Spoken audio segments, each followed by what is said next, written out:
Assalamualaikum warahmatullahi wabarakatuh.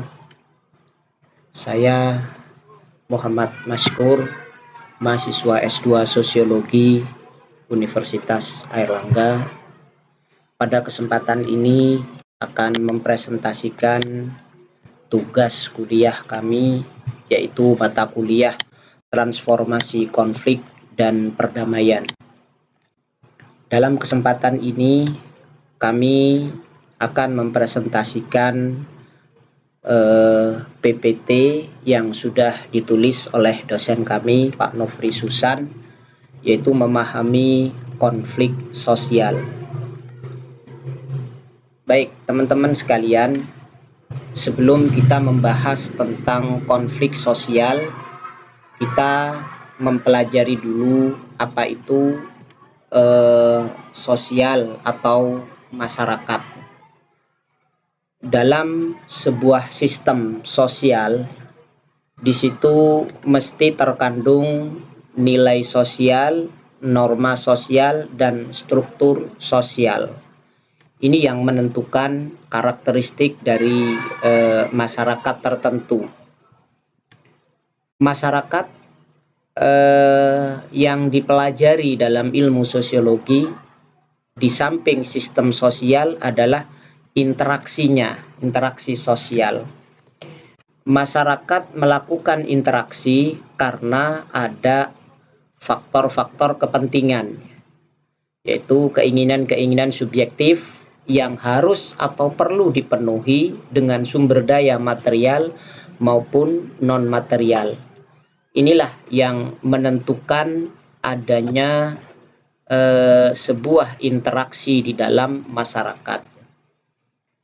Di samping itu, tentu yang mempengaruhi dalam berinteraksi ini juga tentu dipengaruhi oleh nilai sosial, norma sosial maupun struktur sosial itu tadi.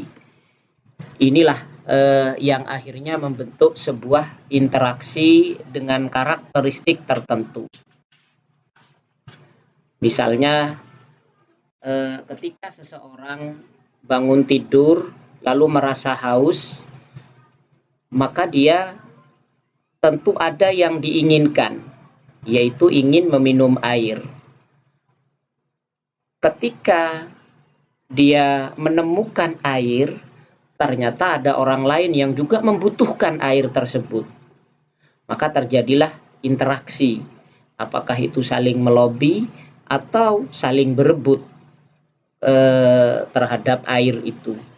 Nah, sistem sosial itu mempengaruhi dari bagaimana seseorang itu untuk mendapatkan air tersebut, ya.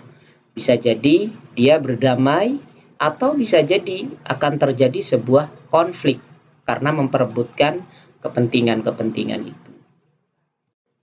Selanjutnya kita akan coba melihat analisis konflik. Konflik, jika kita perhatikan, ada 3 unsur terjadinya sebuah konflik. Yang pertama adanya aktor, tentu aktor pelaku konflik. Yang kedua, kepentingan dari masing-masing aktor itu. Ini juga perlu diperhatikan, ya. Mengapa mereka aktor ini saling terlibat konflik, maka dilihat ada kepentingan-kepentingan apa dari 2 aktor ini. Di samping itu ada konteks sosial di mana kejadiannya ini, masyarakat mana, ya. Di konteks sosial ini juga mempengaruhi mengapa perebutan kepentingan itu, aktor-aktor ini terjadi sebuah konflik yang besar. Misalnya, konteks sosial apa yang mempengaruhi sehingga mereka terjadi konflik. Salah satu yang perlu diperhatikan yaitu pemetaan konflik, yaitu aktor, ya.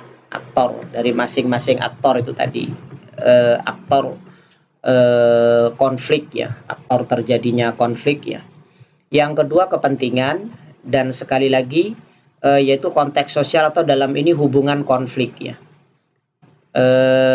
Mengapa aktor ini misalnya melakukan konflik dengan aktor yang lain ya. Ada masalah apa ya. Contoh misalnya dalam kasus Aceh, GAM misalnya yang dipimpin oleh Hasan Tiro, dia merasa orang Aceh asli dan merasa keturunan dari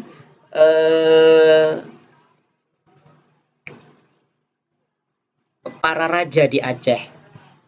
Dia keturunan dari Teuku Umar keturunan dari raja-raja Aceh. Dan dia merasa mempunyai kepentingan untuk menjaga Aceh. Sementara aktor yang lain, pemerintah, mempunyai kepentingan untuk menjalankan stabilitas keamanan di Aceh tersebut. Dari situlah kepentingannya berbeda, terus sementara aktor tersebut mempunyai hubungan ya.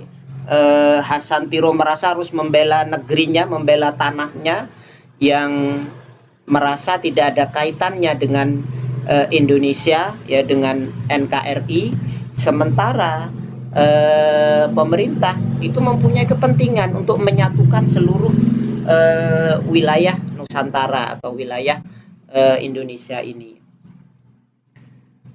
Yang kedua yang perlu kita perhatikan juga dalam menganalisis sebuah konflik yaitu dinamika konflik. Itu strategi konflik dari aktor. Strategi apa yang dilakukan oleh aktor-aktor konflik ini? Itu perlu diperhatikan. Terus yang juga tingkat dan dimensi kekerasan. Apa saja ya kekerasan baik itu kekerasan fisik maupun non fisik yang dilakukan oleh kedua aktor itu dalam konfliknya itu. Yang ketiga, kinerja sistem sosial dalam pengelolaan konflik. Bagaimana sistem sosial yang ada di situ dalam pengelolaan konfliknya. Baik, untuk selanjutnya intervensi konflik. Intervensi konflik ini adalah salah satu cara untuk menghentikan konflik itu. Dalam istilah sosiologi konflik disebut dengan manajemen konflik. Itu mekanisme kelembagaan untuk mencegah, mengurangi dan meniadakan kekerasan dalam dinamika konflik serta mendorong dilakukan dialog atau negosiasi.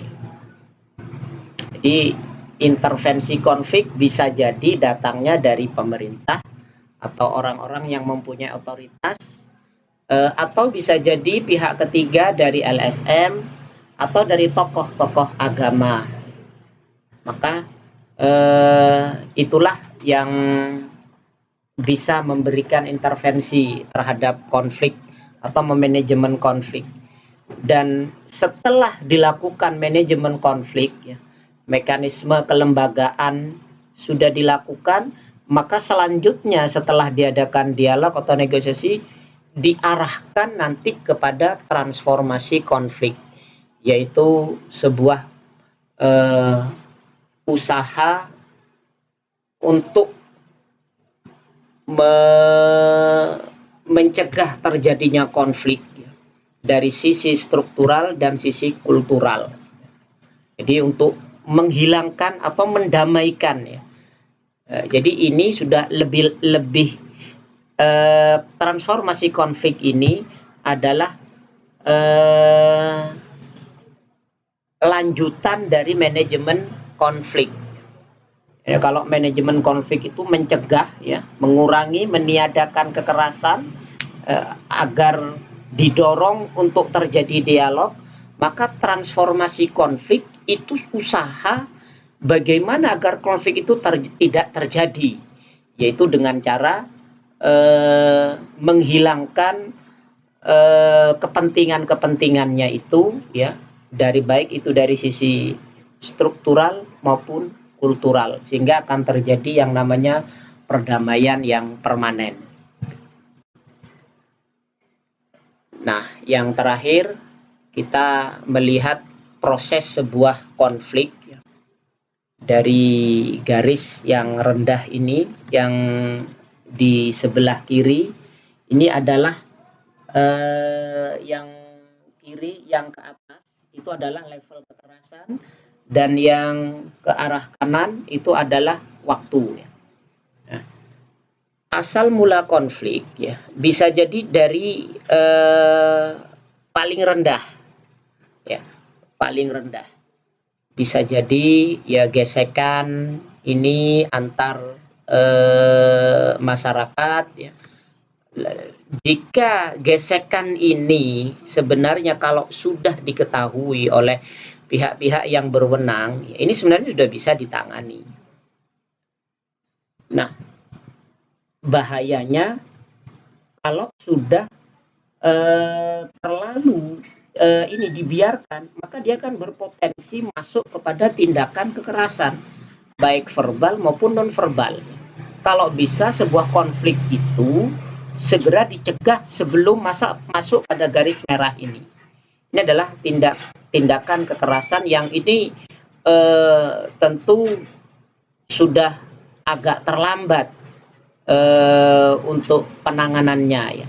Maka di sini inilah manajemen konflik itu berlaku, yaitu mencegah, menghapus kekerasan atau mendorong untuk dialog pada saat ini. Tetapi seharusnya sebelum masuknya intervensi ini ya pada waktu di bawah ini ketika sudah diketahui segera dicegah sehingga tidak terjadi tindak kekerasan. Nah, kalau sudah pada puncak ya, pada puncak ini yang garis hijau yang merah pekat ini adalah puncak kekerasan ya, fisik dan verbal. Ya, misalnya perang ini menggunakan senjata atau tanpa senjata tapi fisik ya. Maka disinilah peran manajemen konflik untuk segera mengintervensi ya, mencegah atau menghapus kekerasan dan mendorong dialog. Baru setelah ini diusahakan agar tetap agar segera turun, kekerasan ini sudah tidak mencapai puncaknya, diarahkan sampai pada perdamaian yang permanen. Ini sebuah salah satu tata kelola konflik yang harus dimiliki oleh pihak ketiga ya, khususnya oleh mahasiswa yang mengambil mata kuliah transformasi konflik dan perdamaian. Ini harus menjadi sebuah keharusan bagi mereka untuk bisa mengelola konflik, dan bahkan kalau bisa transformasi konflik dilakukan oleh orang-orang yang mempunyai perhatian terhadap konflik-konflik di Indonesia. Terima kasih. Lebihnya mohon maaf. Assalamualaikum warahmatullahi wabarakatuh.